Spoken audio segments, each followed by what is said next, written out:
আসসালামু আলাইকুম। গরম পানি করার জন্য একটা গিজার বানাইতেছি।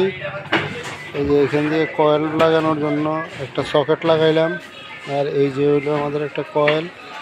এই যে কয়েল লাগাই দিয়ে এইখানে কয়েল লাগাই দেবো, এটার ভিতরে কয়েল লাগাই দেবো, এইভাবে কয়েল লাগাই দেবো। আর পিছন দিয়ে এই যে সকেটের জন্য ছেদ্রি রাখছি, এটা দিয়ে ইনপুট, এটা দিয়ে ঢুকবো। আর এইখান দিয়ে একটা আউটপুটের ছেদ্রি করবো। ছেদ্রি করে দেওয়ার পরে মনে করেন এইভাবে বসাই দিব, ব্যাস